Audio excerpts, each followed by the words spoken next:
ഇന്ന് നോക്കാൻ പോകുന്ന ക്വസ്റ്റ്യൻ പേപ്പർ 13/2/2024 നടത്തിയ assistant prison officer question paper ആണ്.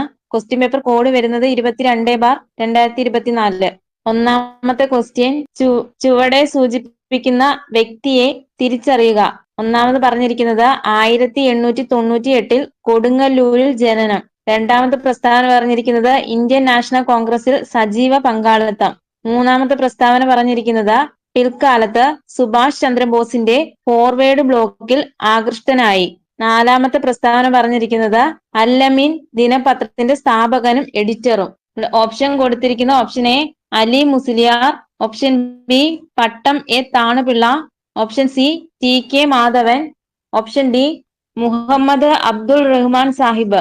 ഇവിടെ ആൻസർ ആയിട്ട് വരുന്നത് ഓപ്ഷൻ ഡി മുഹമ്മദ് അബ്ദുൾ റഹ്മാൻ സാഹിബാണ് കേട്ടോ. മുഹമ്മദ് അബ്ദുൾ റഹ്മാൻ സാഹിബാണ്. അപ്പോൾ 1898 കൊടുങ്ങല്ലൂരിൽ ജനനം. ഇന്ത്യൻ നാഷണൽ കോൺഗ്രസിൽ സജീവ പങ്കാളിത്തമായിരുന്ന വ്യക്തിയായിരുന്നു. പിൽക്കാലത്ത് സുഭാഷ് ചന്ദ്രബോസിന്റെ ഫോർവേഡ് ബ്ലോക്കിൽ ആകർഷനായി. അല്ലമീൻ ദിനപത്രത്തിന്റെ സ്ഥാപകനും എഡിറ്ററും ആരാണെന്ന് ചോദിച്ചാൽ അത് മുഹമ്മദ് അബ്ദുൾ റഹ്മാൻ സാഹിബാണ്. ഇനി അല്ലമീൻ പത്രം രൂപീകരിച്ചത് അത് 1924 കോഴിക്കോട് നിന്നാണ് ആരംഭിച്ചത്. 1924 കോഴിക്കോട് നിന്ന് ആരംഭിച്ച പത്രമായിരുന്നു അല്ലമീൻ പത്രം. അല്ലമീൻ പത്രത്തിന്റെ സ്ഥാപകനാണ് മുഹമ്മദ് അബ്ദുൾ റഹ്മാൻ സാഹിബ്. ഇനി കേരളത്തിലെ ഉപ്പ് സത്യാഗ്രഹത്തിന് കോഴിക്കോട് ജില്ലയിൽ നേതൃത്വം നൽകിയ നേതാവ് ആരാണ്? കേരളത്തിലെ ഉപ്പ് സത്യാഗ്രഹത്തിന് കോഴിക്കോട് ജില്ലയിൽ നേതൃത്വം നൽകിയ നേതാവാണ് മുഹമ്മദ് അബ്ദുൾ റഹ്മാൻ സാഹിബ്. ഇനി രണ്ടാമത്തെ ക്വസ്റ്റ്യൻ, ഒരു നാൾ നമ്മുടെ വായിൽ പതിക്കാൻ പോകുന്ന ഒരു ചെറിപ്പഴം എന്ന് ഡൽഹൌസി വിശേഷിപ്പിച്ചത് ഏത് പ്രദേശത്തെ? Option A Delhi, option B Awadh, option C Bengal, option D Madras. അത് ഓപ്ഷൻ ബി ഔധ് ആണ്. ഒരു നാൾ നമ്മുടെ വായിൽ പതിക്കാൻ പോകുന്ന ഒരു ചെറിപ്പഴം എന്ന് ഡൽഹൌസി വിശേഷിപ്പിച്ചത് ഔധിനെയാണ്. ഇനി ദത്തവകാശ നിരോധന നിയമം നടപ്പിലാക്കിയത് ആരാണ്? ദത്തവകാശ നിരോധന നിയമം നടപ്പിലാക്കിയത് അത് ഡൽഹൌസി പ്രഭുവാണ്. വർഷം 1848. വർഷം 1848 ആണ്. ഇനി ദത്തവകാശ നിരോധന നിയമപ്രകാരം ആദ്യമായി കൂട്ടിച്ചേർത്ത നാട്ടുരാജ്യം ഏതാണ്? ദത്തവകാശ നിരോധന നിയമപ്രകാരം ആദ്യമായി കൂട്ടിച്ചേർത്ത നാട്ടുരാജ്യമാണ് സത്താറ. ഇനി ദത്തവകാശ നിരോധന നിയമപ്രകാരം അവസാനമായി കൂട്ടിച്ചേർത്ത നാട്ടുരാജ്യമാണ് ഔധ്. വർഷം 1856. ഇനി ദത്തവകാശ നിരോധന നിയമം പിൻവലിച്ച വൈസ്രോയി ആരാണ്? ദത്തവകാശ നിരോധന നിയമം പിൻവലിച്ച വൈസ്രോയി ആരാണെന്ന് വെച്ചാൽ അത് കാനിങ് പ്രഭു ആണ് കേട്ടോ. കാനിങ് പ്രഭു 1859. ഇനി മൂന്നാമത്തെ ക്വസ്റ്റ്യൻ, ചുവടെ കൊടുത്തിട്ടുള്ളവയിൽ ഇന്ത്യൻ നാഷണൽ കോൺഗ്രസിന്റെ 1929 ലാഹോർ സമ്മേളനവുമായി ബന്ധപ്പെടാത്ത തീരുമാനങ്ങൾ കണ്ടെത്തുക. ഒന്നാമത് പറഞ്ഞിരിക്കുന്നത് ജവഹർലാൽ നെഹ്റു കോൺഗ്രസിന്റെ പ്രസിഡന്റായി. രണ്ടാമത്തെ പ്രസ്താവന പൂർണ്ണ സ്വരാജ് ആണ് കോൺഗ്രസിന്റെ ലക്ഷ്യം. മൂന്നാമത്തെ പ്രസ്താവന നിസ്സഹകരണ സമരം ആരംഭിക്കുക. നാലാമത്തെ പ്രസ്താവന 1930 ജനുവരി 26 സ്വാതന്ത്ര്യ ദിനമായി ആഘോഷിക്കണം. ഇവിടെ ആൻസർ ആയിട്ട് വരുന്നത് ഓപ്ഷൻ എ 3 മാത്രമാണ് തെറ്റായിട്ടുള്ളത്. അപ്പോൾ 1929 ലാഹോർ സമ്മേളനവുമായി ബന്ധപ്പെട്ട പ്രസ്താവനകൾ ഏതൊക്കെയാണ്? ജവഹർലാൽ നെഹ്റു കോൺഗ്രസിന്റെ പ്രസിഡന്റായി. ഇനി പൂർണ്ണ സ്വരാജ് ആണ് കോൺഗ്രസിന്റെ ലക്ഷ്യം. 1930 ജനുവരി 26 സ്വാതന്ത്ര്യ ദിനമായി ആഘോഷിക്കണം. ഇനി നിസ്സഹകരണ സമരം നടന്ന വർഷം എന്നാണ്? നിസ്സഹകരണ സമരം നടന്ന വർഷം എന്നാണെന്ന് ചോദിച്ചാൽ അത് 1920 കേട്ടോ. നിസ്സഹകരണ സമരം നടന്ന വർഷം 1920. ഇനി നിസ്സഹകരണ പ്രസ്ഥാനത്തെ അംഗീകരിച്ച കോൺഗ്രസ് സമ്മേളനം ഏതാണ്? നിസ്സഹകരണ പ്രസ്ഥാനത്തെ അംഗീകരിച്ച കോൺഗ്രസ് സമ്മേളനം ഏതാണെന്ന് ചോദിച്ചാൽ അത് 1920 നാഗ്പൂർ സമ്മേളനമാണ്. ഏതാണ്? 1920 നാഗ്പൂർ സമ്മേളനമാണ്. അധ്യക്ഷൻ വിജയ രാഘവ ആചാര്യാണ് കേട്ടോ. അധ്യക്ഷൻ ആരാണെന്ന് വെച്ചാല് വിജയ രാഘവ ആചാര്യാണ്. ഇനി ഗാന്ധിജിയുടെ നേതൃത്വത്തിൽ ഇന്ത്യയിൽ നടന്ന ആദ്യ ബഹുജന പ്രക്ഷോഭം ഏതാണ്? ഗാന്ധിജിയുടെ നേതൃത്വത്തിൽ ഇന്ത്യയിൽ നടന്ന ആദ്യ ബഹുജന പ്രക്ഷോഭം ഏതാണെന്ന് വെച്ചാൽ അത് നിസ്സഹകരണ പ്രസ്ഥാനമാണ്. ഇനി നാലാമത്തെ ക്വസ്റ്റ്യൻ, 1921 താഴെ പറയുന്നവയിൽ ഏത് സംഭവത്തിന്റെ ശതാബ്ദി വർഷമാണ്? Option A wagon tragedy, option B Jallian Walabagh, option C ക്ഷേത്ര പ്രവേശന വിളംബരം, ഓപ്ഷൻ ഡി വൈക്കം സത്യാഗ്രഹം. അത് ഓപ്ഷൻ എ വാഗൻ ട്രാജഡി ആണ് കേട്ടോ. ക്വസ്റ്റിനകത്ത് ഇച്ചിരി മിസ്റ്റേക്ക് ഉണ്ട് കേട്ടോ. ഇങ്ങനെ വരണമായിരുന്നു, എന്താ താഴെ പറയുന്നവയിൽ ഏത് സംഭവത്തിന്റെ ശതാബ്ദി വർഷമായിരുന്നു 2021? അങ്ങനെ വരണമായിരുന്നു. പക്ഷെ 1921 താഴെ പറയുന്നവയിൽ ഏത് സംഭവത്തിന്റെ ശതാബ്ദി വർഷം എന്നാണ് ക്വസ്റ്റ്യൻ വന്നത് കേട്ടോ. അപ്പം ഇവിടെ ആൻസർ ആയിട്ട് വരുന്ന ഓപ്ഷൻ എ വാഗൻ ട്രാജഡിയാണ്. എന്നാണ് വാഗൻ ദുരന്തം നടന്ന വർഷം? വാഗൻ ട്രാജഡി നടന്ന വർഷം എന്നാണ്? അത് 1921 നവംബർ 10-നാണ് കേട്ടോ. 1921 നവംബർ 10-നാണ്. ഇനി കലാപകാരികളെ കോയമ്പത്തൂരിലേക്ക് കൊണ്ടുപോകുന്നതിന് നേതൃത്വം നൽകിയ ബ്രിട്ടീഷുകാരൻ ആരാണ്? കലാപകാരികളെ കോയമ്പത്തൂരിലേക്ക് കൊണ്ടുപോകുന്നതിന് നേതൃത്വം നൽകിയ ബ്രിട്ടീഷുകാരൻ ആരാണെന്ന് വെച്ചാൽ അത് ഹിച്ച്കോക്ക് ആണ് കേട്ടോ. TS ഹിച്ച്കോക്ക് ആണ്. ഇനി വാഗൺ ദുരന്തം റിപ്പോർട്ട് ചെയ്ത കോയമ്പത്തൂരിനടുത്തുള്ള സ്റ്റേഷൻ ഏതാണ്? വാഗൺ ദുരന്തം റിപ്പോർട്ട് ചെയ്ത കോയമ്പത്തൂരിനടുത്തുള്ള സ്റ്റേഷൻ ചോദിച്ചാൽ അത് പോത്തന്നൂർ സ്റ്റേഷൻ ആണ് കേട്ടോ. ഇനി വാഗൺ ദുരന്തം നടന്ന ഗുഡ്സ് വാഗണിന്റെ നമ്പർ അത് MSM LV 1711 കേട്ടോ. വാഗൺ ദുരന്തം നടന്ന ഗുഡ്സ് വാഗണിന്റെ നമ്പർ ചോദിച്ചാല് അത് MSM LV 1711. ഇനി വാഗൺ ദുരന്തത്തെ കുറിച്ച് അന്വേഷിക്കാൻ മദ്രാസ് ഗവൺമെന്റ് നിയോഗിച്ച കമ്മീഷൻ ഏതാണ്? വാഗൺ ദുരന്തത്തെ കുറിച്ച് അന്വേഷിക്കാൻ മദ്രാസ് ഗവൺമെന്റ് നിയോഗിച്ച കമ്മീഷൻ ചോദിച്ചാൽ അത് AR നേപ്പ് കമ്മീഷൻ ആണ് കേട്ടോ. AR Knapp commission. ഇനി the black hole of Podanur എന്ന വാഗൺ ദുരന്തത്തെ വിശേഷിപ്പിച്ച ചരിത്രകാരൻ ആരാണ്? The black hole of Podanur എന്ന വാഗൺ ദുരന്തത്തെ വിശേഷിപ്പിച്ച ചരിത്രകാരൻ ആരാണ്? അത് സുമിത് സർക്കാർ ആണ് കേട്ടോ. സുമിത് സർക്കാർ. ഇനി 5-ാമത്തെ ക്വസ്റ്റ്യൻ, താഴെ പറയുന്ന ജോഡികൾ പരിഗണിക്കുക. കുറെ വ്യക്തികളും അവരുടെ പ്രസ്ഥാനങ്ങളുമാണ് തന്നിരിക്കുന്നത്. കുടിയരശ് EV രാമസ്വാമി നായ്ക്കർ, ശരിയാണോ?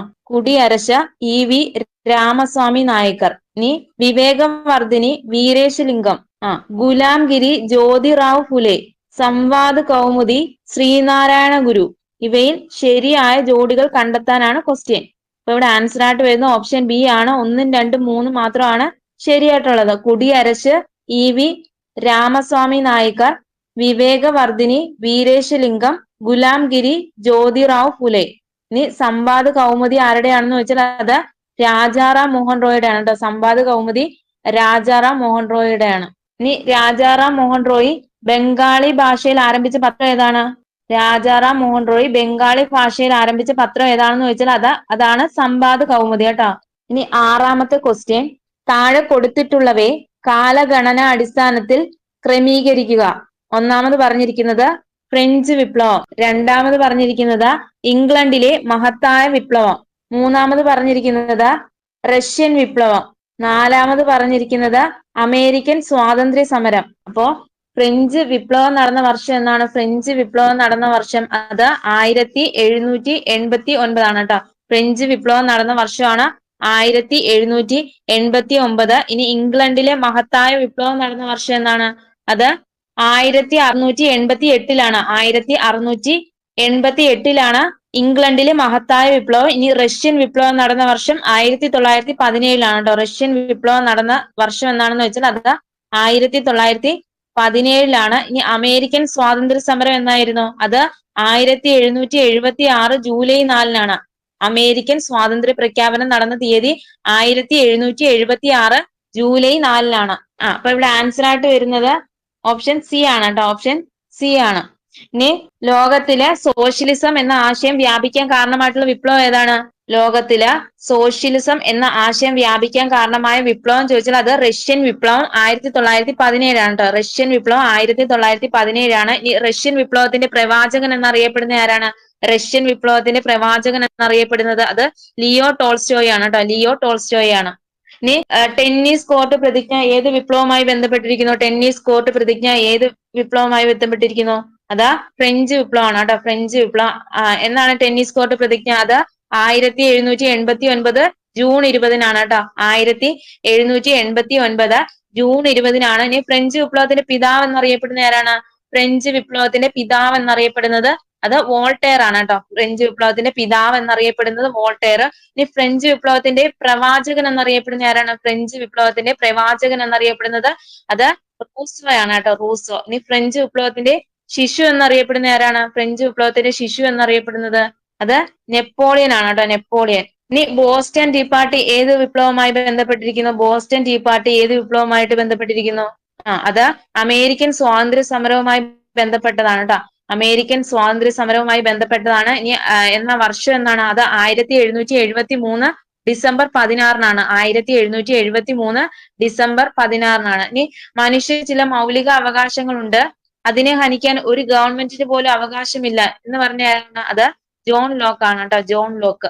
ഇനി 7ാമത്തെ ക്വസ്റ്റ്യൻ, വളരെ പ്രസിദ്ധമായ മുഗ സിൽക്സ് ഏത് സംസ്ഥാനവുമായി ബന്ധപ്പെട്ടിരിക്കുന്നു? അത് ഓപ്ഷൻ ബി അസം ആണ് കേട്ടോ. വളരെ പ്രസിദ്ധമായിട്ടുള്ള മുഗ സിൽക്ക് ഏത് സംസ്ഥാനവുമായി ബന്ധപ്പെട്ടിരിക്കുന്നു? അത് അസം ആണ് കേട്ടോ, അസം. ഇനി ഇന്ത്യയിലെ ഏറ്റവും കൂടുതൽ തേയില ഉൽപ്പാദിപ്പിക്കുന്ന സ്റ്റേറ്റ് ഏതാണ്? ഇന്ത്യയിലെ ഏറ്റവും കൂടുതൽ തേയില ഉൽപ്പാദിപ്പിക്കുന്ന സ്റ്റേറ്റ് ഏതാണെന്ന് വെച്ചാൽ ഏത് പറയും? അത് അസം ആണ് കേട്ടോ. ഇനി ഇന്ത്യയിലെ ഏറ്റവും പഴക്കം ചെന്ന എണ്ണ ശുദ്ധീകരണശാല ഏതാണ്? ഇന്ത്യയിലെ ഏറ്റവും പഴക്കം ചെന്ന എണ്ണ ശുദ്ധീകരണശാല ചോദിച്ചാൽ അത് ദിഗ്ബോയ് ആസാമിലാണ് കേട്ടോ, ദിഗ്ബോയ് ആസാമിലാണ് കേട്ടോ. ഇനി കാസിരംഗ ദേശീയോദ്യാനം എവിടെ സ്ഥിതി ചെയ്യുന്നു? കാസിരംഗ ദേശീയോദ്യാനം അതും ആസാമിലാണ് കേട്ടോ. ആസാമിലെ പ്രധാന നൃത്തരൂപങ്ങൾ ഏതൊക്കെയാണ്? ആസാമിലെ പ്രധാന നൃത്തരൂപങ്ങൾ ഏതൊക്കെയാണെന്ന് വെച്ചാൽ അത് ബിഹു, സാത്രിയ ഒക്കെ ആസാമിലെ നൃത്തരൂപങ്ങളാണ്. ഏതൊക്കെയാണ്? ബിഹു, സാത്രിയ. 8ാമത്തെ ക്വസ്റ്റ്യൻ, GPS ഉപയോഗിച്ച് ഒരു സ്ഥലത്തിന്റെ സ്ഥാനം കൃത്യമായി നിർണയിക്കുന്നതിന് ഏറ്റവും കുറഞ്ഞത് എത്ര ഉപഗ്രഹങ്ങളുടെ സിഗ്നൽ ആവശ്യമാണ്? ഓപ്ഷൻ എ 1 ഉപഗ്രഹം, ഓപ്ഷൻ ബി 2 ഉപഗ്രഹം, ഓപ്ഷൻ സി 3 ഉപഗ്രഹം, ഓപ്ഷൻ ഡി 4 ഉപഗ്രഹം. അത് ഓപ്ഷൻ ഡി 4 ഉപഗ്രഹമാണ് കേട്ടോ. GPS ഉപയോഗിച്ച് ഒരു സ്ഥലത്തിന്റെ സ്ഥാനം കൃത്യമായി നിർണയിക്കുന്നതിന് ഏറ്റവും കുറഞ്ഞത് 4 ഉപഗ്രഹങ്ങളുടെ സിഗ്നൽ ആവശ്യമാണ്. ഇനി എന്താണ് ഗ്ലോബൽ GPS അഥവാ ഗ്ലോബൽ പൊസിഷനിങ് സിസ്റ്റം എന്ന് നോക്കാം.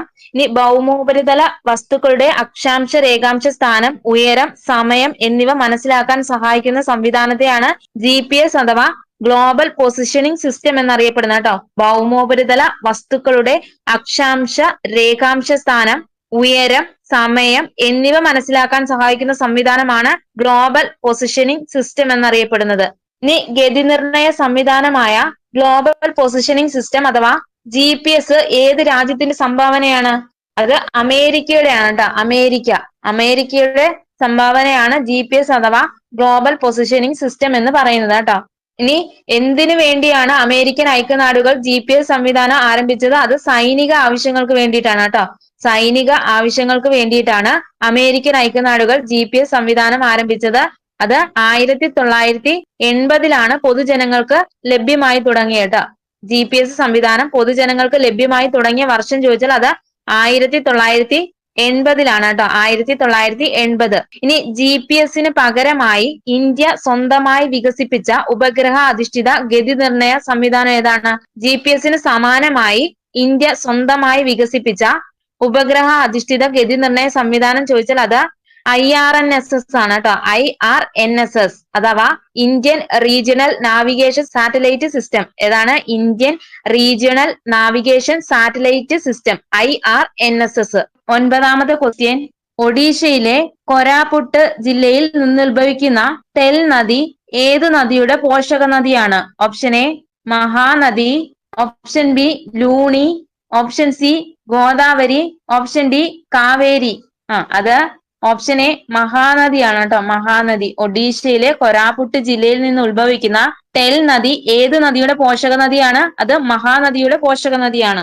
ഇനി ഒഡീഷയുടെ ദുഃഖം എന്നറിയപ്പെടുന്ന നദി ഏതാണ്? ഒഡീഷയുടെ ദുഃഖം എന്നറിയപ്പെടുന്ന നദി അത് മഹാനദിയാണ് കേട്ടോ. പ്രധാന പോഷക നദികളാണ് ഷിയോനാഥ്, ഇബ്, ടെല്ല്. മഹാനദിയുടെ പ്രധാന പോഷക നദികൾ ചോദിച്ചാൽ അത് ഷിയോനാഥ്, ഇബ്, ടെല്ല്. ഇനി കാവേരി നദിയുടെ പോഷക നദി ഏതാണ്? കാവേരി നദിയുടെ പോഷക നദികൾ ഏതൊക്കെയാണെന്ന് വെച്ചാൽ അത് കബനി, ഭവാനി, പാമ്പാർ, അമരാവതി, അർക്കാവതി. ഏതൊക്കെയാണ്? കബനി, ഭവാനി, പാമ്പാർ, അമരാവതി, അർക്കാവതി ഒക്കെ കാവേരിയുടെ പോഷക നദികളാണ് കേട്ടോ, കാവേരിയുടെ പോഷക നദികളാണ്.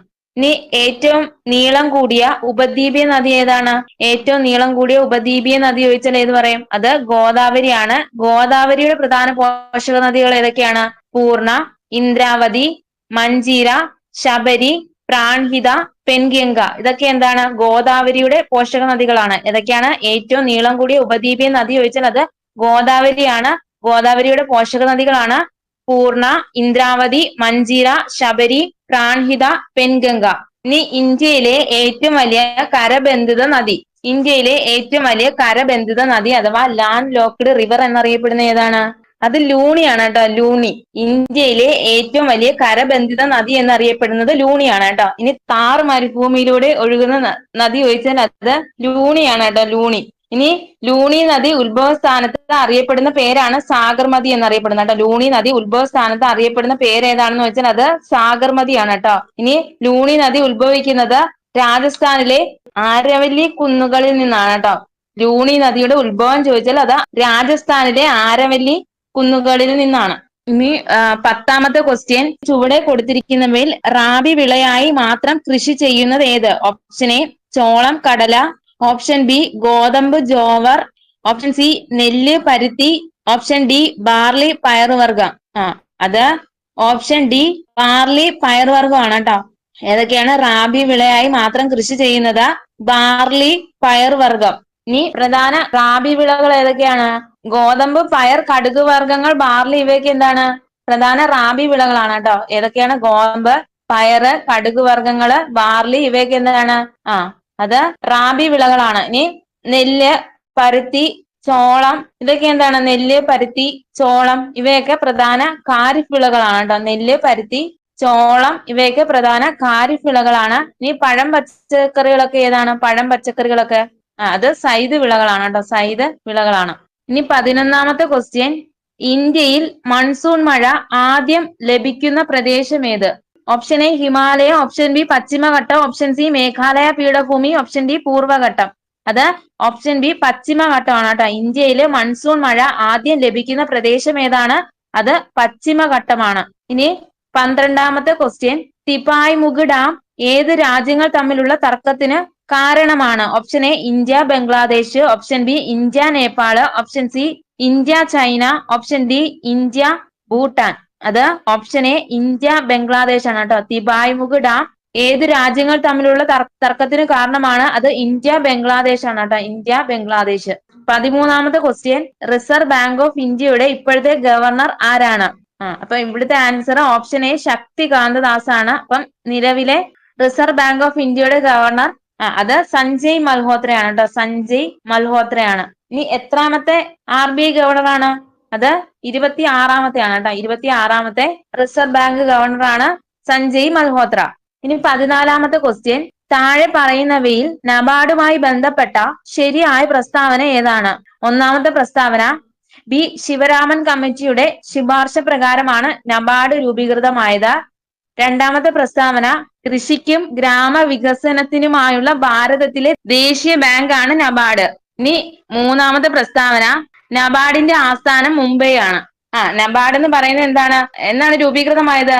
നബാർഡ് രൂപീകൃതമായത് 1982 ജൂലൈ 12-നാണ് കേട്ടോ. നബാർഡ് രൂപീകൃതമായ തീയതി ചോദിച്ചാൽ അത് 1982 ജൂലൈ 12-നാണ് കേട്ടോ. 1982 ജൂലൈ 12-നാണ്. ഇനി നബാർഡ് രൂപീകൃതമാകാൻ കാരണമായ കമ്മിറ്റിയാണ് വി ശിവരാമൻ കമ്മിറ്റി കേട്ടോ. വി ശിവരാമൻ കമ്മിറ്റി കൃഷിക്കും ഗ്രാമവികസനത്തിനുമായുള്ള ഭാരതത്തിലെ ദേശീയ ബാങ്കാണ് നബാർഡ് എന്ന് പറയുന്നത്. നബാർഡിന്റെ ആസ്ഥാനം മുംബൈ ആണ് കേട്ടോ, മുംബൈ. ഇനി 15ാമത്തെ ക്വസ്റ്റ്യൻ, വരുമാനവും തൊഴിലും ഉറപ്പാക്കി 6429 കുടുംബങ്ങളെ 100 ദിവസത്തിനുള്ളിൽ അതിദാരിദ്ര്യത്തിൽ നിന്നും മോചിപ്പിക്കാൻ കേരള സംസ്ഥാനത്ത് കുടുംബശ്രീ നടപ്പിലാക്കുന്ന പദ്ധതി ഏതാണ്? ഓപ്ഷൻ എ അതിജീവനം പദ്ധതി. ഓപ്ഷൻ ബി ഉപജീവനം പദ്ധതി. ഓപ്ഷൻ സി ജീവനം പദ്ധതി. ഓപ്ഷൻ ഡി ഉജ്ജീവനം പദ്ധതി. അത് ഓപ്ഷൻ ഡി ഉജ്ജീവനം പദ്ധതിയാണ് കേട്ടോ. വരുമാനവും തൊഴിലും ഉറപ്പാക്കി 6429 കുടുംബങ്ങളെ 100 ദിവസത്തിനുള്ളിൽ അതിദാരിദ്ര്യത്തിൽ നിന്നും മോചിപ്പിക്കാൻ കേരള സംസ്ഥാനത്ത് കുടുംബശ്രീ നടപ്പിലാക്കുന്ന പദ്ധതിയാണ് ഉജ്ജീവനം പദ്ധതി കേട്ടോ. ഇനി 16ാമത്തെ ക്വസ്റ്റ്യൻ, ഗോൾഡൻ റവല്യൂഷൻ അഥവാ സുവർണ വിപ്ലവം ഏതുമായി ബന്ധപ്പെട്ടതാണ്? ഓപ്ഷൻ എ മുട്ട. ഓപ്ഷൻ ബി മത്സ്യകൃഷി. Option C petroleum. Option D horticulture. അത് ഓപ്ഷൻ ഡി ഹോർട്ടിക്കൾച്ചർ ആണ് കേട്ടോ. ഗോൾഡൻ റെവല്യൂഷൻ ഏതുമായി ബന്ധപ്പെട്ടിരിക്കുന്നു? അത് ഹോർട്ടിക്കൾച്ചർ ആണ് കേട്ടോ, ഹോർട്ടിക്കൾച്ചർ. ഇതെന്തുവാ? പഴം പച്ചക്കറി ഉൽപാദനവുമായി ബന്ധപ്പെട്ടാണ് ഈ ഗോൾഡൻ റവല്യൂഷൻ എന്നറിയപ്പെടുന്നത് കേട്ടോ. പഴം പച്ചക്കറി ഉൽപാദനവുമായി ബന്ധപ്പെട്ടതാണ് ഇത് ഗോൾഡൻ റവല്യൂഷൻ എന്നറിയപ്പെടുന്നതിന്. രജത വിപ്ലവം അഥവാ സിൽവർ റെവല്യൂഷൻ ഏത് വിപ്ലവവുമായി ബന്ധപ്പെട്ടിരിക്കുന്നു? അത് മുട്ടയാണ് കേട്ടോ. മുട്ടയുടെ ഉൽപാദനവുമായി ബന്ധപ്പെട്ടതാണ്. ഇനി നീല വിപ്ലവം എന്തുമായി ബന്ധപ്പെട്ടിരിക്കുന്നു? നീല വിപ്ലവം എന്തുമായി ബന്ധപ്പെട്ടിരിക്കുന്നു? അത് മത്സ്യകൃഷിയുമായി ബന്ധപ്പെട്ടിരിക്കുന്നു കേട്ടോ. നീല വിപ്ലവം മത്സ്യകൃഷിയുമായി ബന്ധപ്പെട്ടിരിക്കുന്നു. ഇനി കറുത്ത വിപ്ലവം എന്തുമായി ബന്ധപ്പെട്ടിരിക്കുന്നു? കറുത്ത വിപ്ലവം അത് പെട്രോളിയം ഉൽപാദനവുമായി ബന്ധപ്പെട്ടിരിക്കുന്നു കേട്ടോ. പെട്രോളിയം ഉൽപാദനവുമായി ബന്ധപ്പെട്ടിരിക്കുന്നു. ഇനി 17ാമത്തെ ക്വസ്റ്റ്യൻ, ലോകത്തിൽ ഏറ്റവും കൂടുതൽ പാൽ ഉൽപാദിപ്പിക്കുന്ന രാജ്യം ഏതാണ്? Option A Pakistan, option B China, option C India, option D Brazil. അത് ഓപ്ഷൻ സി ഇന്ത്യ ആണ് കേട്ടോ. ലോകത്തിൽ ഏറ്റവും കൂടുതൽ പാൽ ഉൽപാദിപ്പിക്കുന്ന രാജ്യമാണ് ഇന്ത്യ. 18ാമത്തെ ക്വസ്റ്റ്യൻ, ഇന്ത്യൻ പ്ലാനിങ്ങിന്റെ ശില്പി എന്നറിയപ്പെടുന്നത് ആര്? Option A P C Mahalanobis, option B M Visvesvaraya, option C K N Raj, option D Sukhamoy Chakravarty. അത് option A P C Mahalanobis ആണ്. ഇന്ത്യൻ പ്ലാനിങ്ങിന്റെ ശില്പിയാണ് പി സി മഹലനോബിസ്. ഇനി ഇന്ത്യൻ ആസൂത്രണത്തിന്റെ പിതാവ് എന്നറിയപ്പെടുന്ന ആരാണ്? ഇന്ത്യൻ ആസൂത്രണത്തിന്റെ പിതാവ് എന്നറിയപ്പെടുന്നത് അത് എം വിശ്വേശ്വരയ്യാണ് കേട്ടോ. എം വിശ്വേശ്വരയ്യ. രണ്ടാം പഞ്ചവത്സര പദ്ധതി ആരുടെ പേരിലാണ് അറിയപ്പെടുന്നത്? രണ്ടാം പഞ്ചവത്സര പദ്ധതി ആരുടെ പേരിലാണ് അറിയപ്പെടുന്നത്? അത് പി സി മഹലനോബിസിന്റെ മോഡലാണ്. ഇനി 19ാമത്തെ ക്വസ്റ്റ്യൻ, ധനബില്ലിനെ സംബന്ധിച്ചുള്ള ഇന്ത്യൻ ഭരണഘടനാ അനുച്ഛേദം ഏതാ? ധനബില്ലിനെ സംബന്ധിച്ചുള്ള ഇന്ത്യൻ ഭരണഘടനയുടെ അനുച്ഛേദം. Option A 109, option B 209, option C 74, option D 169. അത് ഓപ്ഷൻ എ 109 ആണ് കേട്ടോ. ധനബില്ലിനെ സംബന്ധിച്ചുള്ള ഇന്ത്യൻ ഭരണഘടനയുടെ അനുച്ഛേദമാണ് 109. ഇനി മണി ബില്ലിനെ കുറിച്ച് പ്രതിപാദിക്കുന്ന അനുച്ഛേദം ചോദിച്ചാൽ അത് അനുച്ഛേദം 110 ആണ് കേട്ടോ. മണി ബില്ലിനെ കുറിച്ച് പ്രതിപാദിക്കുന്ന അനുച്ഛേദമാണ് അനുച്ഛേദം 110. ഇനി മണി ബില്ലിന്റെ പ്രത്യേക നടപടിക്രമങ്ങളെ കുറിച്ച് പ്രതിപാദിക്കുന്ന വകുപ്പ് ചോദിച്ചാൽ അത് 109 ആണ് കേട്ടോ. മണി ബില്ലിനെ കുറിച്ച് പ്രതിപാദിക്കുന്ന അനുച്ഛേദം 110. ഇനി മണി ബില്ലിന്റെ പ്രത്യേക നടപടിക്രമങ്ങളെ കുറിച്ച് പ്രതിപാദിക്കുന്ന അനുച്ഛേദം ചോദിച്ചാൽ അത് അനുച്ഛേദം 109 ആണ്. ഇനി മണി ബില്ലുകൾ അവതരിപ്പിക്കാൻ ആരുടെ മുൻകൂട്ടിയുള്ള അനുമതി ആവശ്യമാണ്? മണി ബില്ലുകൾ അവതരിപ്പിക്കാൻ ആരുടെ മുൻകൂട്ടിയുള്ള അനുമതി ആവശ്യമാണ്? അത് പ്രസിഡന്റിനെയാണ് കേട്ടോ. പ്രസിഡന്റിന്റെ. ഇനി മണി ബില്ലുകൾ അവതരിപ്പിക്കുന്നത് എവിടെയാണ്? അത് ലോക്സഭയിലാണ് കേട്ടോ. മണി ബില്ലുകൾ അവതരിപ്പിക്കുന്നത് ലോക്സഭയിലാണ്. ഇനി ഒരു ബില്ല് മണി ബില്ലാണോ അല്ലയോ എന്ന് തീരുമാനിക്കുന്നതിനുള്ള പൂർണ്ണമായ അധികാരം നിക്ഷിപ്തമായിരിക്കുന്നത് ആരിലാണ്? ഒരു ബില്ല് മണി ബിൽ ആണോ അല്ലയോ എന്ന് തീരുമാനിക്കുന്നതിനുള്ള പൂർണ്ണമായ അധികാരം നിക്ഷിപ്തമായിരിക്കുന്നത് അത് ലോക്സഭാ സ്പീക്കറാണ് കേട്ടോ. ലോക്സഭാ സ്പീക്കറാണ്. ഒരു മണി ബില്ല് രാജ്യസഭയിൽ അവതരിപ്പിക്കാൻ പാടില്ല എന്ന് പരാമർശിക്കുന്ന ആർട്ടിക്കിൾ ആണ് ആർട്ടിക്കിൾ 109 ക്ലോസ് 1 കേട്ടോ. ഒരു ബില്ല് രാജ്യസഭയിൽ അവതരിപ്പിക്കാൻ പാടില്ല എന്ന് പരാമർശിക്കുന്ന ആർട്ടിക്കിൾ ആണ് ആർട്ടിക്കിൾ 109 ക്ലോസ് 1. ഇനി 20ാമത്തെ ക്വസ്റ്റ്യൻ, താഴെ കൊടുത്തതിൽ കൺകറന്റ് ലിസ്റ്റിൽ ഉൾപ്പെടുന്നത്? ഒന്നാമത് പറഞ്ഞിരിക്കുന്നത് പൊതുജന ആരോഗ്യം, രണ്ടാമത് പറഞ്ഞിരിക്കുന്നത് മായം ചേർക്കൽ, മൂന്നാമത് പറഞ്ഞിരിക്കുന്നത് തൊഴിൽ, നാലാമത് പറഞ്ഞിരിക്കുന്നത് വ്യാപാരവും വാണിജ്യവും. ഇവിടെ ആൻസർ ആയിട്ട് വരുന്നത് ഓപ്ഷൻ ബി 2ഉം 3ഉം ആണ് കേട്ടോ. ഏതൊക്കെയാണ്? മായം ചേർക്കൽ, തൊഴിൽ. ഇതൊക്കെ എന്താണ്? കൺകറന്റ് ലിസ്റ്റിൽ ഉൾപ്പെടുന്നതാണ് കേട്ടോ. മായം ചേർക്കലും തൊഴിലും കൺകറന്റ് ലിസ്റ്റിൽ ഉൾപ്പെടുന്നതാണ്. ഇനി പൊതുജന ആരോഗ്യം, വ്യാപാരം, വാണിജ്യം ഇവയൊക്കെ ഏത് ലിസ്റ്റിലാണ്? പൊതുജന ആരോഗ്യം, വ്യാപാരം, വാണിജ്യം ഇതൊക്കെ അത് സ്റ്റേറ്റ് ലിസ്റ്റിൽ ഉൾപ്പെടുന്നതാണ് കേട്ടോ. സ്റ്റേറ്റ് ലിസ്റ്റിൽ ഉൾപ്പെടുന്ന വിഷയങ്ങളാണ്. ലോട്ടറി ഏത് ലിസ്റ്റിൽ ഉൾപ്പെടുന്നതാണ്? ലോട്ടറി അത് യൂണിയൻ ലിസ്റ്റിലാണ് കേട്ടോ. ലോട്ടറി ഏത് ലിസ്റ്റിൽ പെടുന്നതാണ്? അത് യൂണിയൻ ലിസ്റ്റിലാണ്. ഇനി 21ാമത്തെ ക്വസ്റ്റ്യൻ, താഴെ കൊടുത്തിരിക്കുന്നവയിൽ തെരഞ്ഞെടുപ്പ് കമ്മീഷന്റെ ചുമതല? ഒന്നാമത് പറഞ്ഞിരിക്കുന്നത് സംവരണ മണ്ഡലങ്ങൾ നിശ്ചയിക്കുക, രണ്ടാമത് പറഞ്ഞിരിക്കുന്നത് വോട്ടർ പട്ടിക തയ്യാറാക്കുക, മൂന്നാമത് പറഞ്ഞിരിക്കുന്നത് പഞ്ചായത്ത് തെരഞ്ഞെടുപ്പിന് മേൽനോട്ടം വഹിക്കുക. ഈ ക്വസ്റ്റ്യനകത്ത് ചെറിയൊരു തിരുത്തുണ്ട് കേട്ടോ. ക്വസ്റ്റ്യൻ വന്നിരിക്കുന്നത് താഴെ കൊടുത്തിരിക്കുന്നവയിൽ തെരഞ്ഞെടുപ്പ് കമ്മീഷന്റെ ചുമതല. അപ്പം ഇവിടെ ആണെങ്കിൽ എന്താണ്? കേന്ദ്ര തെരഞ്ഞെടുപ്പ് കമ്മീഷനാണോ സംസ്ഥാന തെരഞ്ഞെടുപ്പ് കമ്മീഷനാണോ എന്ന് പ്രത്യേകം പറഞ്ഞിട്ടില്ലായിരുന്നു കേട്ടോ. അപ്പം ഇവിടെ കൊടുത്തിരിക്കുന്ന ആൻസർ ഓപ്ഷൻ ബി 2 മാത്രമാണ് കേട്ടോ. ഏതാ? വോട്ടർ പട്ടിക തയ്യാറാക്കുക. ഇനി വോട്ടർ പട്ടിക തയ്യാറാക്കുക എന്നത് എന്താണ്? കേന്ദ്ര തെരഞ്ഞെടുപ്പ് കമ്മീഷന്റെ ചുമതലയാണ് കേട്ടോ. വോട്ടർ പട്ടിക തയ്യാറാക്കുക എന്നത് കേന്ദ്ര തെരഞ്ഞെടുപ്പ് കമ്മീഷന്റെ ചുമതലയാണ്. ഇനി പഞ്ചായത്ത് തെരഞ്ഞെടുപ്പിന് മേൽനോട്ടം വഹിക്കുന്നത് ആരാണ്? പഞ്ചായത്ത് തെരഞ്ഞെടുപ്പിന് മേൽനോട്ടം വഹിക്കുന്നത് ആരാണ്? അത് സംസ്ഥാന തെരഞ്ഞെടുപ്പ് കമ്മീഷനാണ് കേട്ടോ. സംസ്ഥാന തെരഞ്ഞെടുപ്പ് കമ്മീഷനാണ്. 21ാമത്തെ ക്വസ്റ്റ്യൻ ആണ്. ഇനി 22ാമത്തെ ക്വസ്റ്റ്യൻ, ഭരണഘടനാ നിർമ്മാണ സഭയുടെ ആദ്യ സമ്മേളനം നടന്നത്? ഓപ്ഷൻ എ പറഞ്ഞിരിക്കുന്നത് 1949 ഡിസംബർ 9 ഡൽഹിയിൽ വെച്ച്, ഓപ്ഷൻ ബി 1949 ഡിസംബർ 9 കൊൽക്കത്തയിൽ വെച്ച്, ഓപ്ഷൻ സി 1949 ഡിസംബർ 6 ബോംബെയിൽ വെച്ച്. ഓപ്ഷൻ ഡി 1946 ഡിസംബർ 6 അമൃത്സറിൽ വെച്ച്. അപ്പൊ ഇവിടെ ആൻസർ ആയിട്ട് വരുന്നത് ഓപ്ഷൻ എ ആണ്. 1949 ഡിസംബർ 9 ഡൽഹിയിൽ വെച്ചിട്ടാണ് കേട്ടോ ഭരണഘടനാ നിർമ്മാണ സഭയുടെ ആദ്യ സമ്മേളനം നടന്നത്. 1949 ഡിസംബർ 9 ഡൽഹിയിൽ വെച്ചിട്ടാണ് കേട്ടോ. ഇനി 23-ാമത്തെ ക്വസ്റ്റ്യൻ. തദ്ദേശ സ്ഥാപനങ്ങൾക്ക് ഭരണഘടനാപരമായ അംഗീകാരം നൽകണമെന്ന് 1989 ശുപാർശ ചെയ്തത്. Option A Ashok Mehta committee, option B Hanumanth Rao committee, option C P K Thungon committee, option D justice Venkata Chelliah committee. അത് option C P K Thungon കമ്മിറ്റിയാണ്. തദ്ദേശ സ്ഥാപനങ്ങൾക്ക് ഭരണഘടനാപരമായ അംഗീകാരം നൽകണമെന്ന് 1989 ശുപാർശ ചെയ്ത കമ്മിറ്റിയാണ് പി കെ തുങ്കൻ കമ്മിറ്റി. 24-ാമത്തെ ക്വസ്റ്റ്യൻ. താഴെ കൊടുത്തിരിക്കുന്നതിൽ ഹൈക്കോടതിക്ക് നൽകാൻ കഴിയുന്ന ഉത്തരവ്. ഒന്നാമത് പറഞ്ഞിരിക്കുന്നത് ഹേബിയസ് കോർപ്പസ്, രണ്ടാമത് പറഞ്ഞിരിക്കുന്നത് കോ വാറന്റോ, മൂന്നാമത് പറഞ്ഞിരിക്കുന്നത് സെർഷ്യോററി. അപ്പൊ ഇവിടെ ആൻസർ ആയിട്ട് വരുന്നത് ഓപ്ഷൻ സി ആണ്. 1, 2, 3 ആണ് കേട്ടോ. ഹൈക്കോടതിക്ക് നൽകാൻ കഴിയുന്ന ഉത്തരവുകളാണ് ഹേബിയസ് കോർപ്പസ്, കോ വാറന്റോ, സെർഷ്യോററി. ഇനി ഹൈക്കോടതിക്ക് റിട്ടുകൾ പുറപ്പെടുവിക്കുന്നതിനെ പറ്റി പ്രതിപാദിക്കുന്ന ഭരണഘടനാ വകുപ്പ് ഏതാണ്? അത് 226 ആണ് കേട്ടോ. സുപ്രീം കോടതിക്ക് റിട്ടുകൾ പുറപ്പെടുവിക്കുന്നതിനെ പറ്റി പ്രതിപാദിക്കുന്ന വകുപ്പ് ഏതാണ്? അത് അനുച്ഛേദം 32 ആണ് കേട്ടോ. അനുച്ഛേദം 32 ആണ്. ഇനി 25-ാമത്തെ ക്വസ്റ്റ്യൻ. താഴെ കൊടുത്തതിൽ നിർദ്ദേശക തത്വങ്ങളിൽ ഉൾപ്പെടുന്നത്. ഒന്നാമത് പറഞ്ഞിരിക്കുന്നത് രാജ്യത്തിന്റെ പ്രതിരോധം, രണ്ടാമത് പറഞ്ഞിരിക്കുന്നത് അന്തർദേശീയ സമാധാനവും സുരക്ഷിതത്വവും, മൂന്നാമത് പറഞ്ഞിരിക്കുന്നത് ചൂഷണത്തിനെതിരെയുള്ള അവകാശം, നാലാമത് പറഞ്ഞിരിക്കുന്നത് പരിസ്ഥിതി സംരക്ഷണം. അപ്പൊ ഇവിടെ ആൻസർ ആയിട്ട് വരുന്നത് ഓപ്ഷൻ ഡി ആണ്. 2ഉം 4 മാത്രമാണ് നിർദ്ദേശക തത്വങ്ങളിൽ ഉൾപ്പെടുന്നത്. ഏതൊക്കെയാണ്? അന്തർദേശീയ സമാധാനവും സുരക്ഷിതത്വവും പരിസ്ഥിതി സംരക്ഷണം. ഇനി മാർഗനിർദ്ദേശക തത്വങ്ങൾ ഭാഗം എത്രയിലാണ്? ഭാഗം ചോദിച്ചാൽ എത്രയാണ്? അത് ഭാഗം 4 ആണ് കേട്ടോ. ഭാഗം 4. അനുച്ഛേദം എത്ര മുതൽ എത്ര വരെയാണ്? അനുച്ഛേദം അത് 36 തൊട്ട് 51 വരെയാണ് കേട്ടോ. 36 തൊട്ട് 51 വരെയാണ്. ഇനി നിർദ്ദേശക തത്വങ്ങൾ ഭരണഘടനയുടെ ഭാഗമാക്കുന്നതിനുള്ള നിർദ്ദേശങ്ങൾ സമർപ്പിച്ച കമ്മിറ്റി ഏതാണ്? അത് സപ്രൂ കമ്മിറ്റിയാണ് കേട്ടോ. സപ്രൂ കമ്മിറ്റി. 26-ാമത്തെ ക്വസ്റ്റ്യൻ. സ്വത്തവകാശത്തെ മൗലിക അവകാശങ്ങളുടെ പട്ടികയിൽ നിന്ന് ഒഴിവാക്കിയ ഭരണഘടനാ ഭേദഗതി ഏതാ? അത് ഓപ്ഷൻ ബി 44-ാം ഭരണഘടനാ ഭേദഗതി നിയമമാണ് കേട്ടോ. ഇനി 27-ാമത്തെ question. Indian parliament Jammu Kashmir പുനഃസംഘടനാ നിയമം അംഗീകരിച്ചത്. Option A 2019 August 5, option B 2019 August 15, option C 2019 September 5, option D 2018 August 5. അത് 2019 ഓഗസ്റ്റ് 5-നാണ് ഇന്ത്യൻ പാർലമെന്റ് ജമ്മു കാശ്മീർ പുനഃസംഘടനാ നിയമം അംഗീകരിച്ചത്.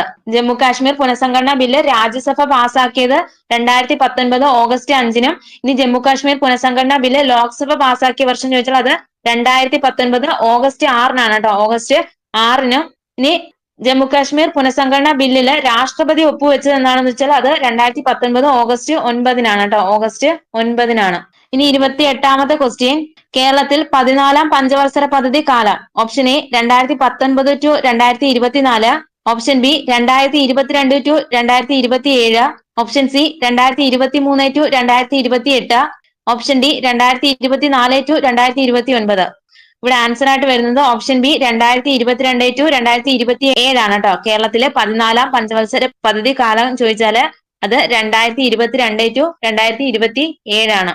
ഇനി കേരളത്തിലെ 14-ാം പഞ്ചവത്സര പദ്ധതി ആരംഭിച്ച തീയതി ചോദിച്ചാൽ അത് 2022 ഏപ്രിൽ 1-നാണ് കേട്ടോ. കേരളത്തിലെ 14-ാം പഞ്ചവത്സര പദ്ധതി ആരംഭിച്ച തീയതി ചോദിച്ചാൽ അത് 2022 ഏപ്രിൽ 1-നാണ് കേട്ടോ. ഇനി 29-ാമത്തെ ക്വസ്റ്റ്യൻ. താഴെ കൊടുത്തിരിക്കുന്നതിൽ കേരള സാമൂഹ്യ സുരക്ഷാ മിഷൻ പദ്ധതി അല്ലാത്തത്. ഒന്നാമത് പറഞ്ഞിരിക്കുന്നത് താലോലം, രണ്ടാമത് പറഞ്ഞിരിക്കുന്നത് സ്നേഹപൂർവം, മൂന്നാമത് പറഞ്ഞിരിക്കുന്നത് ശ്രുതി തരംഗം, നാലാമത് പറഞ്ഞിരിക്കുന്നത് കുടുംബശ്രീ. അപ്പൊ ഇവിടെ ആൻസർ ആയിട്ട് വരുന്നത് ഓപ്ഷൻ ഡി ആണ് കേട്ടോ. ഓപ്ഷൻ ഡി 4 മാത്രമാണ് സാമൂഹിക സുരക്ഷാ മിഷൻ പദ്ധതി അല്ലാത്തത്. താലോലം, സ്നേഹപൂർവ്വം, ശ്രുതി തരംഗം ഇതൊക്കെ എന്താണ്? കേരളത്തിലെ സാമൂഹിക സുരക്ഷാ മിഷൻ പദ്ധതികളാണ്. ഇനി 30-ാമത്തെ ക്വസ്റ്റ്യൻ. കേരള സംസ്ഥാന സാമ്പത്തിക കമ്മീഷൻ രൂപം കൊണ്ട ഭരണഘടനാ അനുച്ഛേദം. ഓപ്ഷൻ എ 243 ഐയും 243 വൈയും, ഓപ്ഷൻ ബി 243 കെയും 243 എല്ലും, ഓപ്ഷൻ സി 243 എയും 243 ബിയും, ഓപ്ഷൻ ഡി 243 എമ്മും 243 എന്നും. അപ്പൊ ഇവിടെ ആൻസർ ആയിട്ട് വരുന്നത് ഓപ്ഷൻ എ ആണ് കേട്ടോ. 243 ഐയും 243 വൈയും. കേരള സംസ്ഥാന സാമ്പത്തിക കമ്മീഷൻ രൂപം കൊണ്ട ഭരണഘടനാ അനുച്ഛേദമാണ് 243 ഐയും 243 വൈയും. ഇനി ധനകാര്യ കമ്മീഷനെ കുറിച്ച് പ്രതിപാദിക്കുന്ന അനുച്ഛേദം ഏതാണ്? ധനകാര്യ കമ്മീഷനെ കുറിച്ച് പ്രതിപാദിക്കുന്ന അനുച്ഛേദം അത് അനുച്ഛേദം 280 കേട്ടോ. 280.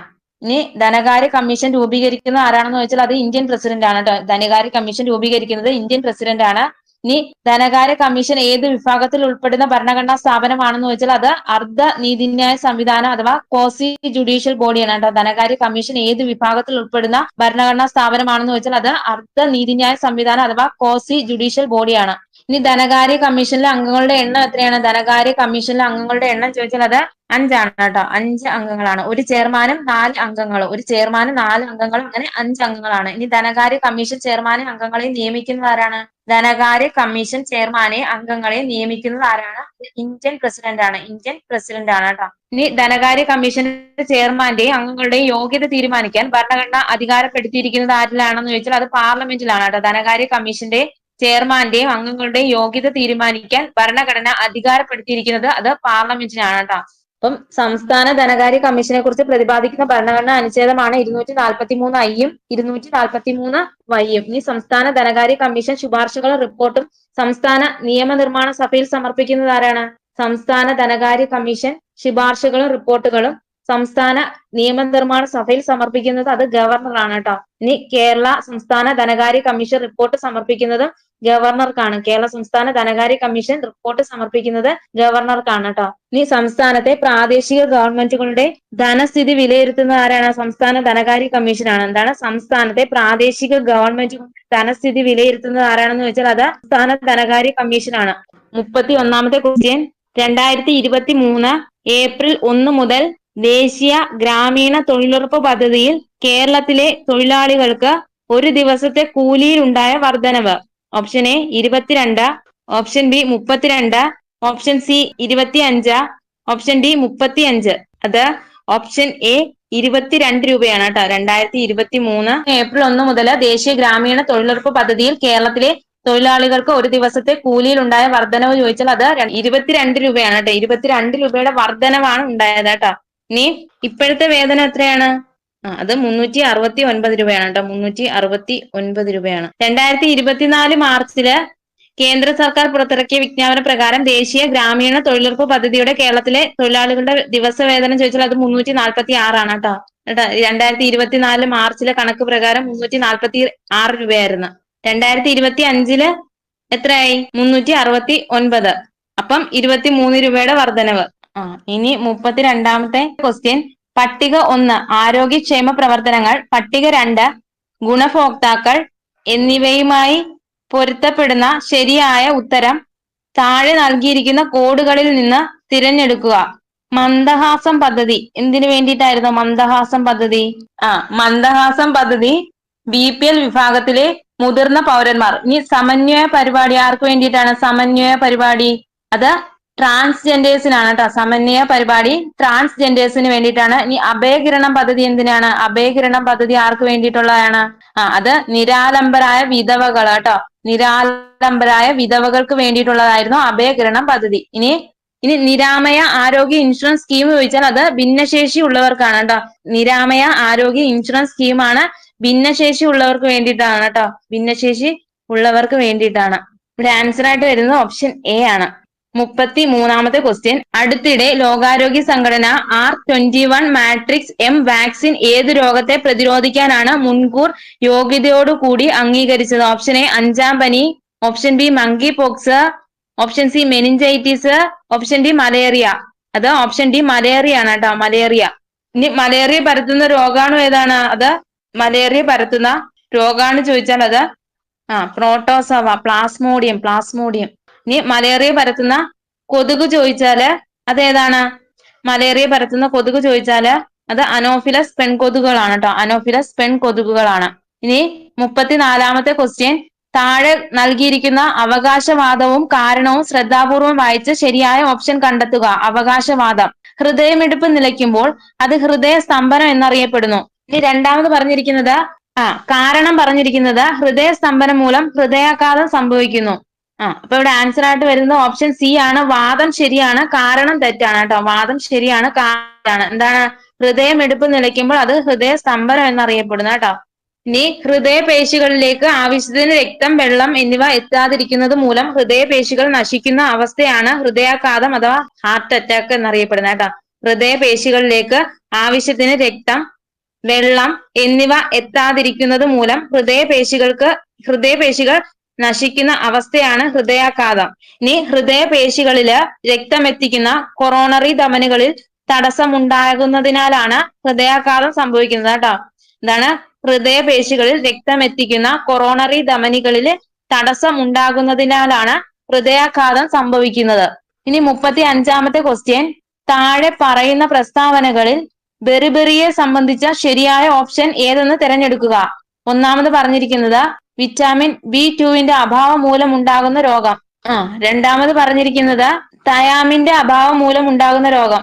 മൂന്നാമത് പറഞ്ഞിരിക്കുന്നത് ശിശുക്കളിലും ചെറിയ കുട്ടികളിലുമുള്ള പോഷകാഹാര വൈകല്യം.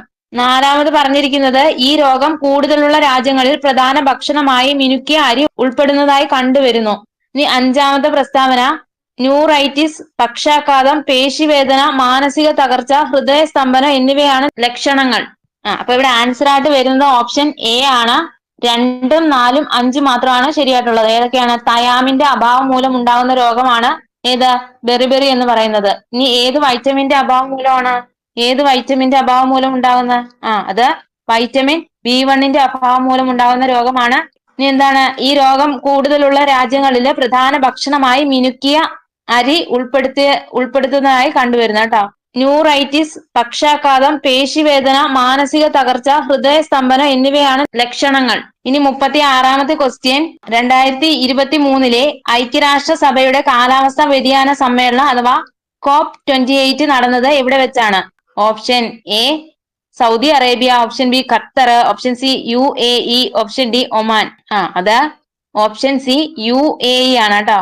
2023 ഐക്യരാഷ്ട്രസഭയുടെ കാലാവസ്ഥാ വ്യതിയാന സമ്മേളനം നടന്നത് UAE ആണ്. 2024 എവിടെയായിരുന്നു? 2024 COP29 വേദി വെച്ചാൽ അത് ബാക്കു അസർബൈജാൻ ആണ് കേട്ടോ. ബാക്കു അസർബൈജാൻ ആണ്. ഇനി 2025 ഐക്യരാഷ്ട്രസഭയുടെ കാലാവസ്ഥാ വ്യതിയാന സമ്മേളനം നടക്കുന്നത് അത് ബ്രസീലിലെ ബെലേമാണ് കേട്ടോ. ബ്രസീലിലെ ബെലേം. ഇനി 37-ാമത്തെ ക്വസ്റ്റ്യൻ, T ലിംബോസൈറ്റിന്റെ വേർതിരിക്കലിൽ പ്രധാന പങ്ക് വഹിക്കുന്ന ഗ്രന്ഥി ഏത്? Option A thyroid gland, option B thymus ഗ്രന്ഥി, ഓപ്ഷൻ സി അഡ്രിനാൽ ഗ്രന്ഥി, ഓപ്ഷൻ ഡി ഗൊണാഡുകൾ. അത് ഓപ്ഷൻ ബി തൈമസ് ഗ്രന്ഥിയാണ് കേട്ടോ. തൈമസ് ഗ്രന്ഥിയാണ്. T ലിംബോസൈറ്റിന്റെ വേർതിരിക്കലിൽ പ്രധാന പങ്ക് വഹിക്കുന്ന ഗ്രന്ഥിയാണ് തൈമസ് ഗ്രന്ഥി. ഇനി ജുവനൈൽ ഹോർമോൺ അഥവാ യുവത്വ ഹോർമോൺ എന്നിങ്ങനെ അറിയപ്പെടുന്ന ഏതാണ്? ജുവനൈൽ ഹോർമോൺ, യുവത്വ ഹോർമോൺ എന്നിങ്ങനെ അറിയപ്പെടുന്നത് അത് തൈമോസിൻ ആണ് കേട്ടോ. തൈമോസിൻ. ഇനി അസ്ഥിമജ്ജയിൽ രൂപപ്പെട്ട് തൈമസ് ഗ്രന്ഥിയിൽ പൂർണ്ണ വളർച്ചയെത്തുന്ന ലിംബോസൈറ്റ് ഏതാണ്? അസ്ഥിമജ്ജയിൽ രൂപപ്പെട്ട് തൈമസ് ഗ്രന്ഥിയിൽ പൂർണ്ണ വളർച്ചയെത്തുന്ന ലിംബോസൈറ്റ് വെച്ചാൽ അത് T ലിംബോസൈറ്റ് ആണ് കേട്ടോ. T lymphocyte. അസ്ഥിമജ്ജയിൽ രൂപപ്പെട്ട തൈമസ് ഗ്രന്ഥിയിൽ പൂർണ്ണ വളർച്ചയെത്തുന്ന ലിംബോസൈറ്റ് ആണ് T ലിംബോസൈറ്റ്. ഇനി അസ്ഥിമജ്ജയിൽ രൂപപ്പെട്ട് അസ്ഥിമജ്ജയിൽ തന്നെ പൂർണ്ണ വളർച്ചയെത്തുന്ന ലിംബോസൈറ്റ് വെച്ചാൽ അതാണ് B ലിംബോസൈറ്റ് കേട്ടോ. അസ്ഥിമജ്ജയിൽ രൂപപ്പെട്ട് അസ്ഥിമജ്ജയിൽ തന്നെ പൂർണ്ണ വളർച്ച എത്തുന്ന ലിംബോസൈറ്റ് ആണ് B ലിംബോസൈറ്റ് എന്നറിയപ്പെടുന്നത്. 38-ാമത്തെ ക്വസ്റ്റ്യൻ, ഏത് താപനിലയിൽ സെന്റിഗ്രേഡ് സ്കെയിലും ഫാരൻഹീറ്റ് സ്കെയിലും തുല്യമായിരിക്കും? Option A 40 degree, option B -40 degree, option C 37 degree, option D -80 degree. അത് -40 ഡിഗ്രി ആണ് കേട്ടോ. ഏത് താപനിലയിൽ സെന്റിഗ്രേഡ് സ്കെയിലും ഫാരൻഹീറ്റ് സ്കെയിലും തുല്യമായിരിക്കും എന്ന് ചോദിച്ചാൽ അത് -40 ഡിഗ്രി ആണ്. ഇനി 39-ാമത്തെ ക്വസ്റ്റ്യൻ, ഫോട്ടോ ഇലക്ട്രിക് എഫക്റ്റിൽ സെക്കൻഡിൽ പുറന്തള്ളുന്ന ഫോട്ടോ ഇലക്ട്രോണുകളുടെ എണ്ണം. ഓപ്ഷൻ എ പ്രകാശത്തിന്റെ തരംഗ ദൈർഘ്യത്തിന് ആനുപാതികമാണ്, ഓപ്ഷൻ ബി പ്രകാശത്തിന്റെ ആവർത്തിക്ക് ആനുപാതികമാണ്, ഓപ്ഷൻ സി പ്രകാശത്തിന്റെ തീവ്രതയ്ക്ക് ആനുപാതികമാണ്, ഓപ്ഷൻ ഡി പ്രകാശത്തിന്റെ വേഗതയ്ക്ക് ആനുപാതികമാണ്. അത് ഓപ്ഷൻ സി പ്രകാശത്തിന്റെ തീവ്രതയ്ക്ക് ആനുപാതികമാണ് കേട്ടോ. ഫോട്ടോ ഇലക്ട്രിക് എഫക്റ്റില് സെക്കൻഡിൽ പുറന്തള്ളുന്ന ഫോട്ടോ ഇലക്ട്രോണുകളുടെ എണ്ണം എന്ന് പറയുന്നത് പ്രകാശത്തിന്റെ തീവ്രതയ്ക്ക് ആനുപാതികമാണ് കേട്ടോ. പ്രകാശത്തിന്റെ തീവ്രതയ്ക്ക് ആനുപാതികമാണ്. ഇനി 40-ാമത്തെ ക്വസ്റ്റ്യൻ, ഒരു വൈദ്യുത കാന്തിക തരംഗം വായുവിൽ നിന്ന് ഗ്ലാസ് സ്ലാബിലേക്ക് പ്രവേശിക്കുമ്പോൾ താഴെ പറയുന്നവയിൽ ഏതിനാണ് മാറ്റമില്ലാത്തത്? ഓപ്ഷൻ എ ആവൃത്തി, ഓപ്ഷൻ ബി തരംഗ ദൈർഘ്യം, ഓപ്ഷൻ സി വേഗത, ഓപ്ഷൻ ഡി വ്യാപ്തി. അത് ഓപ്ഷൻ എ ആവൃത്തിയാണ് കേട്ടോ. ഒരു വൈദ്യുത കാന്തിക തരംഗം വായുവിൽ നിന്ന് ഗ്ലാസ് സ്ലാബിലേക്ക് പ്രവേശിക്കുമ്പോൾ ആവൃത്തിക്ക് മാറ്റം വരുന്നില്ല കേട്ടോ, ആവൃത്തിക്ക് മാറ്റം വരുന്നില്ല. ഇനി 41ാമത്തെ ക്വസ്റ്റ്യൻ, ചന്ദ്രയാൻ 3യുടെ റോവർ താഴെ പറയുന്നവയിൽ ഏതിന്റെ സാന്നിധ്യം സ്ഥിരീകരിച്ചു? Option A oxygen, option B hydrogen, option C sulphur, option D എയും സിയും. അത് ഓപ്ഷൻ ഡി എയും സിയും ആണ് കേട്ടോ. ചന്ദ്രയാൻ 3യുടെ റോവർ ഏതിന്റെയൊക്കെ സാന്നിധ്യമാണ് സ്ഥിരീകരിച്ചത്? അത് ഓക്സിജന്റെയും സൾഫറിന്റെ ആണ് കേട്ടോ, ഓക്സിജന്റെയും സൾഫറിന്റെ ആണ്. 42ാമത്തെ ക്വസ്റ്റ്യൻ, അക്വാറീജിയ ഏതിന്റെ ഒരു മിശ്രിതമാണ്? ഏതാ? അത് ഓപ്ഷൻ സി HCl HNO3 കേട്ടോ. ഇനി അക്വാറീജിയില് നൈട്രിക് ആസിഡിന്റെയും ഹൈഡ്രോക്ലോറിക് ആസിഡിന്റെയും അനുപാതം ചോദിച്ചാല് അത് 1:3 ആണ് കേട്ടോ. അക്വാറീജിയില് നൈട്രിക് ആസിഡിന്റെയും ഹൈഡ്രോക്ലോറിക് ആസിഡിന്റെ അനുപാതം ചോദിച്ചാൽ അത് 1:3 ആണ്. ഇനി സ്വർണവും പ്ലാറ്റിനവും ലയിക്കുന്ന ലായനി ഏതാണ്? സ്വർണവും പ്ലാറ്റിനവും ലയിക്കുന്ന ലായനി ചോദിച്ചാൽ അത് അക്വാറീജിയ ആണ് കേട്ടോ. ഇനി 43ാമത്തെ ക്വസ്റ്റ്യൻ, വാഷിംഗ് സോഡയുടെ രാസസൂത്രവാക്യം ഡാഷ് ആണ്? അത് ഓപ്ഷൻ ബി Na2CO3യും 10H2O യും ആണ് കേട്ടോ. വാഷിംഗ് സോഡയുടെ രാസസൂത്രവാക്യം ഓപ്ഷൻ ബി ആണ് കേട്ടോ. Na2CO3യും 10H2O. ഇനി വാഷിംഗ് സോഡ അഥവാ അലക്കുകാരം എന്നറിയപ്പെടുന്ന ഏതാണ്? സോഡിയം കാർബണേറ്റ് ആണ് കേട്ടോ. അലക്കുകാരം അഥവാ വാഷിംഗ് സോഡ എന്നറിയപ്പെടുന്നത് സോഡിയം കാർബണേറ്റും. ഇനി ബേക്കിംഗ് സോഡ അഥവാ അപ്പക്കാരം എന്നറിയപ്പെടുന്ന ഏതാണ്? ബേക്കിംഗ് സോഡ അഥവാ അപ്പക്കാരം എന്നറിയപ്പെടുന്നത് അത് സോഡിയം ബൈകാർബണേറ്റ് ആണ് കേട്ടോ. സോഡിയം ബൈകാർബണേറ്റ് ആണ്. ഇനി ബ്ലൂ വിഡ്രിയോൾ എന്നറിയപ്പെടുന്നത് ഏതാണ്? ബ്ലൂ വിഡ്രിയോൾ എന്നറിയപ്പെടുന്നത് അത് കോപ്പർ സൾഫേറ്റ് ആണ് കേട്ടോ. ബ്ലൂ വിഡ്രിയോൾ എന്നറിയപ്പെടുന്നത് കോപ്പർ സൾഫേറ്റ് ആണ്. ഇനി വൈറ്റ് വിഡ്രിയോൾ എന്നറിയപ്പെടുന്നത് ഏതാണ്? വൈറ്റ് വിഡ്രിയോൾ എന്നറിയപ്പെടുന്നത് അത് സിങ്ക് സൾഫേറ്റ് ആണ് കേട്ടോ. സിങ്ക് സൾഫേറ്റ് ആണ്. ഇനി കാസ്റ്റിക് സോഡ കാസ്റ്റിക് സോഡ എങ്ങനെയാണ് അറിയപ്പെടുന്നത്? അത് സോഡിയം ഹൈഡ്രോക്സൈഡ് ആണ് കേട്ടോ. കാസ്റ്റിക് സോഡ സോഡിയം ഹൈഡ്രോക്സൈഡ് ആണ്. ഇനി കുമ്മായം രാസപരമായ ഏത് പേരിലാണ്? അത് കാൽസ്യം ഹൈഡ്രോക്സൈഡ് ആണ് കേട്ടോ. കുമ്മായം രാസപരമായി കാൽസ്യം ഹൈഡ്രോക്സൈഡ് ആണ്, കാൽസ്യം ഹൈഡ്രോക്സൈഡ്. ഇനി 44ാമത്തെ ക്വസ്റ്റ്യൻ, സാന്ദ്രത കുറവായതിനാൽ വിമാന ബോഡി നിർമ്മിക്കുവാൻ ഉപയോഗിക്കുന്ന ലോഹം? ഓപ്ഷൻ എ ഇരുമ്പ്, option B aluminium, option C വെള്ളി, ഓപ്ഷൻ ഡി ചെമ്പ്. അതാ ഓപ്ഷൻ ബി അലുമിനിയം ആണ് കേട്ടോ. സാന്ദ്രത കുറവായതിനാൽ വിമാന ബോഡി നിർമ്മിക്കാൻ ഉപയോഗിക്കുന്ന ലോഹമാണ് അലൂമിനിയം. 45ാമത്തെ ക്വസ്റ്റ്യൻ, ദ്രവ്യത്തിന്റെ അറ്റോമിക സിദ്ധാന്തം ആദ്യമായി അവതരിപ്പിച്ചത് ആര്? അത് ഓപ്ഷൻ ഡി ജോൺ ഡാൾട്ടൺ ആണ് കേട്ടോ. ദ്രവ്യത്തിന്റെ അറ്റോമിക സിദ്ധാന്തം ആദ്യമായി അവതരിപ്പിച്ചത് ആരാണ്? അത് ജോൺ ഡാൾട്ടൺ ആണ്. ഇനി ആറ്റം സിദ്ധാന്തം ആവിഷ്കരിച്ചത് ആരാണ്? ആറ്റം സിദ്ധാന്തം ആവിഷ്കരിച്ചത് ആരാണ്?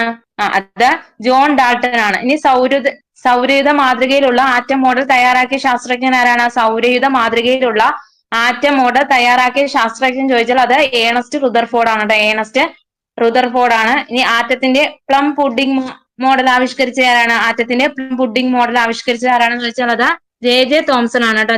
J Thomson. ഇനി 46ാമത്തെ ക്വസ്റ്റ്യൻ, സമാധാനത്തിനുള്ള നോബൽ സമ്മാനം നേടിയ ആദ്യ ആഫ്രിക്കൻ വനിത ആരാണ്? ഓപ്ഷൻ പറയാം. ഓപ്ഷൻ സി വങ്കാരി മാതായി ആണ് കേട്ടോ. സമാധാനത്തിനുള്ള നോബൽ സമ്മാനം നേടിയ ആദ്യത്തെ ആഫ്രിക്കൻ വനിത ചോദിച്ചാൽ അത് വങ്കാരി മാതായി ആണ് കേട്ടോ. 2025 സമാധാന നോബൽ സമ്മാനം അത് മരിയ കൊറീന ആണ് കേട്ടോ. Maria Corina. എന്തിനാണ് കിട്ടിയത്? അത് വെനസ്വേലയിലെ ജനാധിപത്യ സംരക്ഷണ പ്രവർത്തനങ്ങൾക്കാണ് കേട്ടോ. എന്താണ് 2025 സമാധാന നോബൽ സമ്മാനം ലഭിച്ചത്? അത് മരിയ കൊറീന മച്ചാഡോ വെനസ്വേലയിലെ ജനാധിപത്യ സംരക്ഷണ പ്രവർത്തനങ്ങൾക്കാണ് കേട്ടോ. ഇനി 47ാമത്തെ ക്വസ്റ്റ്യൻ, ദ സിറ്റഡൽ എന്ന നോവലിന്റെ രചയിതാവ് ഒരു ഡോക്ടറാണ്. ആരാണ് ഈ നോവലിന്റെ രചയിതാവ്? Option A Anton Chekhov, option B William Carlos Williams, option C Arthur Konan ഡോയിൽ, option D AJ Cronin. അത് ഓപ്ഷൻ ഡി AJ ക്രോണിൻ ആണ് കേട്ടോ. ദ സിറ്റാഡൽ എന്ന നോവലിന്റെ രചയിതാവ് ആരാണ്? AJ ക്രോണിൻ ആണ് കേട്ടോ. AJ Cronin. ഇനി 48ാമത്തെ ക്വസ്റ്റ്യൻ, കേരളത്തിലെ ഏത് ജില്ലയിൽ കണ്ടുവരുന്ന നാടോടി കലാരൂപമാണ് Alamikkali? Option A Alappuzha, option B Pathanamthitta, option C Kannur, option D Kasaragod.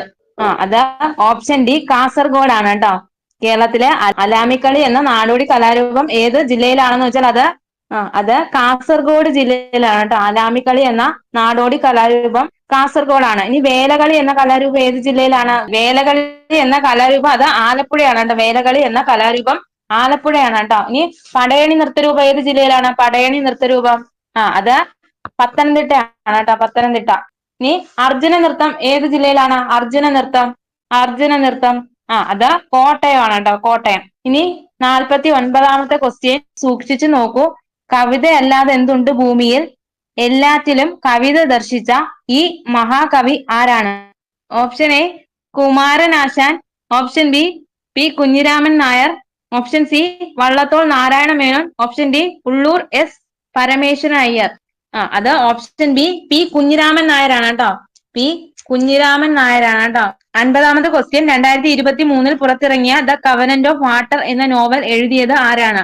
Option A Abraham Verghese, option B Anita Desai, option C Amitav Ghosh, option D Aravind Adiga. അത് ഓപ്ഷൻ എ എബ്രഹാം വർഗീസ് ആണ് കേട്ടോ. 2023 പുറത്തിറങ്ങിയ ദ കവനന്റ് ഓഫ് വാട്ടർ എന്ന നോവൽ എഴുതിയത് എബ്രഹാം വർഗീസ് ആണ്. ഇനി സ്മോക്ക് ആൻഡ് ആഷസ് എന്ന കൃതി എഴുതിയതാരാണ്? അറിയോ? സ്മോക്ക് ആൻഡ് ആഷസ് എന്ന കൃതി എഴുതിയത് അത് അമിതാഭ് ഘോഷ് ആണ് കേട്ടോ. അമിതാഭ് ഘോഷ് ആണ്. വിക്ടറി സിറ്റി എന്ന കൃതി എഴുതിയതാരാണ്? വിക്ടറി സിറ്റി എന്ന ബുക്ക് എഴുതിയത് അത് സൽമാൻ റുഷ്ദി ആണ് കേട്ടോ. സൽമാൻ റുഷ്ദി. ഇനി ഫിയർലെസ് ഗവേണൻസ് എന്ന കൃതി രചിച്ചത് കിരൺ ബേദി ആണ് കേട്ടോ. കിരൺ ബേദി. ഏതാണ്? ഫിയർലെസ് ഗവേണൻസ് എഴുതിയത് കിരൺ ബേദിയാണ്. നമ്മൾ 50 ക്വസ്റ്റ്യൻ ആണ് നോക്കുന്നത് കേട്ടോ.